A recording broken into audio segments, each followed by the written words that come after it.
नमस्कार, स्वागत है आपका न्यूज 80 पर। मैं हूं आपके साथ राहुल राणा। उत्तर प्रदेश में उपचुनाव को लेकर अभी एनडीए की ओर से प्रत्याशियों के नाम का ऐलान नहीं किया गया है।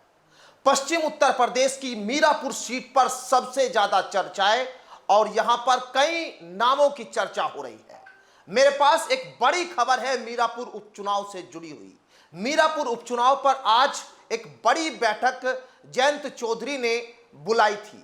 उस बैठक में क्या हुआ और आज जयंत चौधरी ने वो फैसला भी ले लिया है और एक तरह से संकेत भी अपने नेताओं को दे दिया है कि मैं जिस प्रत्याशी को मीरापुर में अब भेजने जा रहा हूं उसके साथ आप सहयोग करिए। आज क्या हुआ इस बैठक में, जयंत चौधरी ने किन बातों को यहां आज उन दावेदारों के सामने रखा और किस तरह से आज जयंत चौधरी ने मीरापुर चुनाव को लेकर दावेदार का आज चयन कर लिया है। आज मैं आपको पूरी खबर बताने जा रहा हूं। दरअसल आज 11 बजे के आसपास जयंत चौधरी ने एक बैठक शुरू की थी। आज जयंत चौधरी ने अपने मंत्रालय में ही 6 दावेदारों को बुलाया गया था। 6 दावेदार, आप ध्यान से सुन लीजिएगा, मैं आपको उनके नाम भी बताऊंगा। और लगभग 11 बजे के आसपास ये बैठक शुरू हुई और करीब 1 घंटे तक ये बैठक चली। और उन 6 दावेदारों में कौन कौन थे वो मैं आपके सामने बताऊंगा, लेकिन उससे पहले कुछ ऐसी बातें आपको बताना चाहता हूं जिससे आप समझ सकते हैं कि जयंत चौधरी आज की इस बैठक का क्या एजेंडा लेकर चले थे। दरअसल पहले ही यह तय हो चुका था कि मीरापुर पर जयंत चौधरी किसको प्रत्याशी बनाएंगे। हमने एक नाम की यहां आपको बता भी दिया था कि अजीत राठी के नाम पर जो है लगभग बात फाइनल हो चुकी है। और आज जो 6 दावेदार आज बैठक में थे उनमें से अजीत राठी भी यहां मौजूद थे। लेकिन कुछ मीडिया चैनलों और मीडिया संस्थान में एक खबर चलाई जा रही थी कि यहां पर सैनी का टिकट हो सकता है। राजपाल सैनी के नाम को लेकर काफी कुछ जानकारियां दी जा रही थी, लेकिन हमने पहले ही आपको शुरुआत में बता दिया था कि राजपाल सैनी का टिकट नहीं होगा। उनकी कोई चर्चा भी जयंत चौधरी ने नहीं की थी। उनकी चर्चा अगर थी तो वो भारतीय जनता पार्टी के अंदर थी। लेकिन जिस सीट पर बात हो रही थी वो सीट तो राष्ट्रीय लोकदल के पास थी। तो ये वो बात थी राजपाल सैनी की कि जिस तरह से टिकट जयंत चौधरी को देना है और आश्वासन जो है भूपेंद्र चौधरी दे रहे हो। दरअसल ये सिर्फ एक तरह से माहौल क्रिएट करने की सिर्फ बात थी और हमने साफ कर दिया था और अपने दर्शकों को सबसे पहले बता दिया था कि यहां पर इस बार जाट प्रत्याशी को जयंत चौधरी इस पर बनाने जा रहे हैं। और आज 6 दावेदार, जिनमें से 4 जाट दावेदार थे और जिसमें 6 के 6 जो दावेदार थे उनके नाम मैं आपको एक बार बता देता हूं।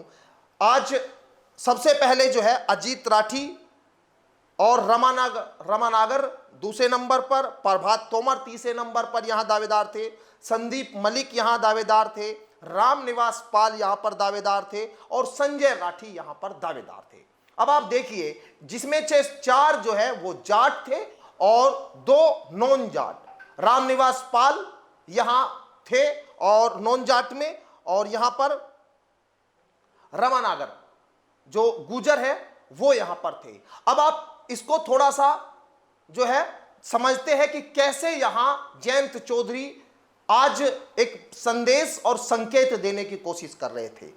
दरअसल इन 6 नामों पर अगर आप गौर करेंगे तो आप खुद समझ जाएंगे कि दावेदार कौन मजबूत है। मीरापुर पर इस बार कौन एनडीए का प्रतिनिधित्व करेगा, कौन इस बार जो है यहां पर समाजवादी पार्टी के साथ चुनाव में 2-2 हाथ करने जा रहा है।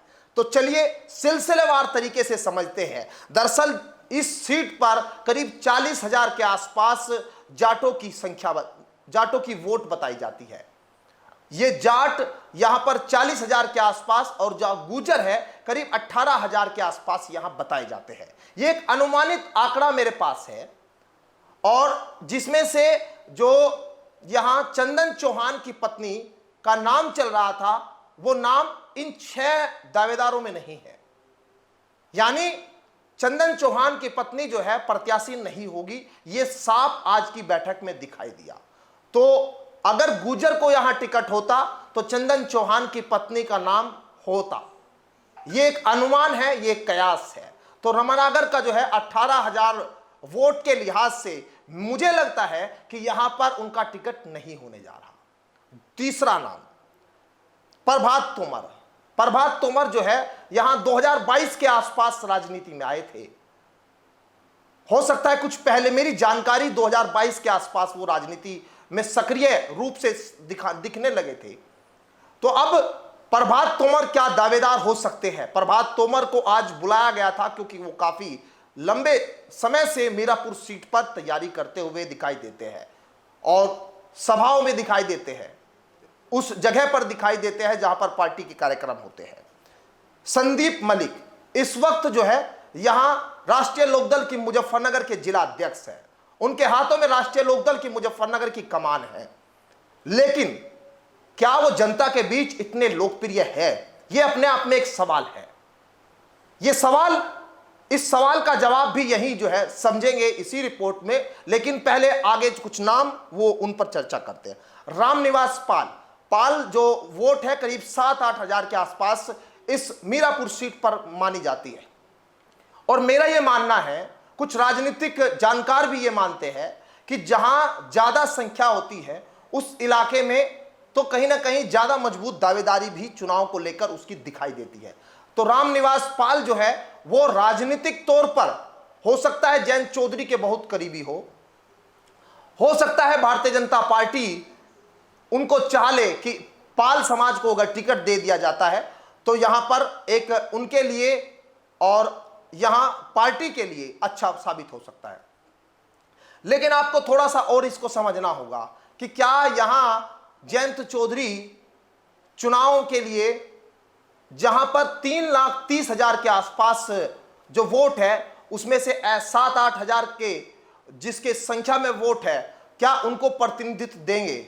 थोड़ा सा लगता है कि अभी जो है ये संभव नहीं है। लेकिन खैर अभी कयासबाजी है और कुछ भी हो सकता है, अभी नहीं कहा जा सकता। खैर इसी कयासबाजी के बीच संजय राठी भी इस बैठक में मौजूद थे। संजय राठी भी जो है उसी जाट समाज से आते हैं जिसका 40,000 के आसपास वोट है।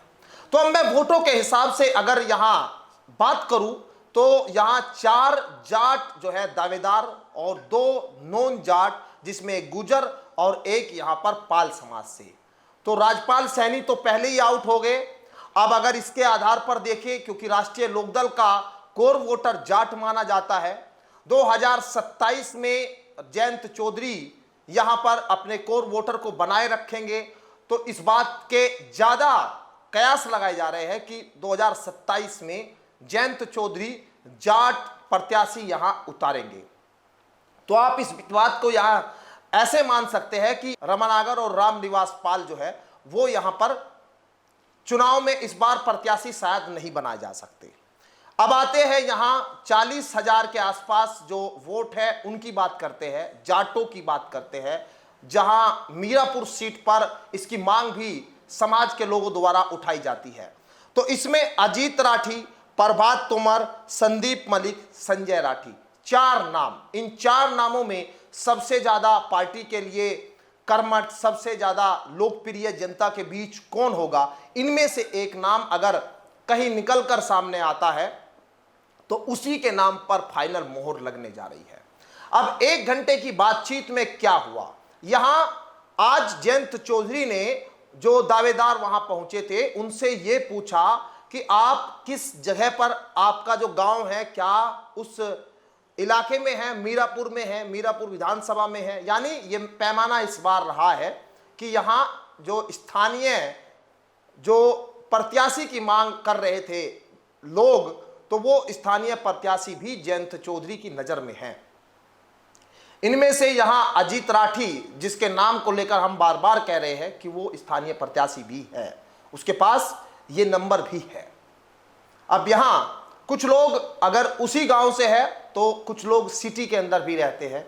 तो ये सारी चीजें भी यहां देखने को मिल रही है। तो अब सीधे तौर पर बातचीत जब वहां हुई, पूछा गया कि आप कहां कहां से, तो सबने अपना अपने बारे में बताया कि मैं फला गांव मेरा पड़ता है, पुरकाजी में किसी का पड़ता था, किसी का खतौली विधानसभा में गांव पड़ता है, किसी का मीरापुर में भी पड़ता है और कोई मुजफ्फरनगर शहर में भी रहता है। तो ये सारी चीजें जो है जयंत चौधरी के प्रत्याशी बनाने से पहले उनका ये पैमाना।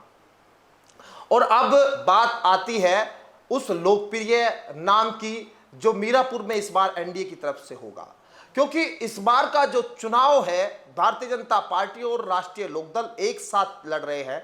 2022 में जब चुनाव जयंत चौधरी की पार्टी ने यहां समाजवादी पार्टी के गठबंधन में लड़ा था, तो उस वक्त जो उनका जातीय समीकरण और वोटरों का समीकरण था वो कुछ अलग था। लेकिन इस बार उनका वोटरों का समीकरण जो है वो बीजेपी के साथ आने से बदला है। तो हिंदुत्व के नाम पर बीजेपी चुनाव में यहां हमेशा दिखाई देती है, उसी एजेंडे को जो है आगे बढ़ाती है। तो यहां अगर अजीत राठी या किसी दूसरे जाट का नाम प्रत्याशी के तौर पर जयंत चौधरी सामने लाते हैं तो वो हिंदुत्व के एजेंडे में तो सेट होता ही है, वो उस एजेंडे में भी सेट होता है जो राष्ट्रीय लोकदल के कोर वोटर के तौर पर देखा जाए। तो यहां स्थानीय, दूसरा यहां पर जो कोर वोटर है वो, और तीसरा यहां पर बीजेपी के एजेंडे में सेट होने वाला। और चौथी जो बात है, सबसे अहम बात है कि यहां पर समाजवादी पार्टी ने जो अपना प्रत्याशी यहां घोषित किया है सुंबुल राणा को, उसको भी यहां अहमियत दी जा रही है टिकट से पहले। कैसी अहमियत, ये मैं आपको बताता हूं। दरअसल अब तक राष्ट्रीय लोकदल ने अपने प्रत्याशी के नाम का ऐलान नहीं किया। वो उसके पीछे एक वजह यह भी बताई जा रही है कि कुछ खबरें ऐसी आ रही है कि समाजवादी पार्टी अपने प्रत्याशी के बदल सकती है। इस बात की चर्चा बहुत तेजी के साथ है। अब 25 तारीख आखिरी तारीख है नामांकन की, और मेरे पास जानकारी है ये वो है कि 24 तारीख की शाम को प्रत्याशी के नाम का यहां ऐलान होगा। 25 तारीख में राष्ट्रीय लोकदल के प्रत्याशी यहां पर नामांकन करेंगे, यानी ना आज ना कल कोई लिस्ट राष्ट्रीय लोकदल की नहीं आने जा रही। 24 तारीख में यहां लिस्ट शाम को आ सकती है, और हो सकता है कि 25 की सुबह, लेकिन थोड़ा ये एकदम खींच हो सकती है। तो 24 की शाम तक उम्मीद है कि यहां पर प्रत्याशी के नाम का ऐलान हो जाए, और बीजेपी और राष्ट्रीय लोकदल दोनों के प्रत्याशी के नाम की लिस्ट जो है साथ साथ आ सकती है, ये भी खबर है। तो आज की बड़ी बैठक में 1 घंटे तक चली, 11 बजे से 12 बजे तक बैठक चली। 6 लोग इस बैठक में हुए। जयंत चौधरी के मंत्रालय में ये बैठक हुई, और सबको अलग अलग बात भी की गई, सबको आश्वासन भी है। कई लोगों से मेरी बातचीत जो हुई तो उनमें से ये कहना है कि यहाँ वो आश्वस्त है जयंत चौधरी जी जिसको पार्टी का प्रत्याशी बनाएंगे उसके लिए सब मिलकर मेहनत करेंगे। तो आज की बड़ी बैठक और बड़ी बैठक में निकल रही जो जानकारी वो मैं आपके सामने यहाँ बताई। फिलहाल मुझे दीजिए इजाजत, नमस्कार।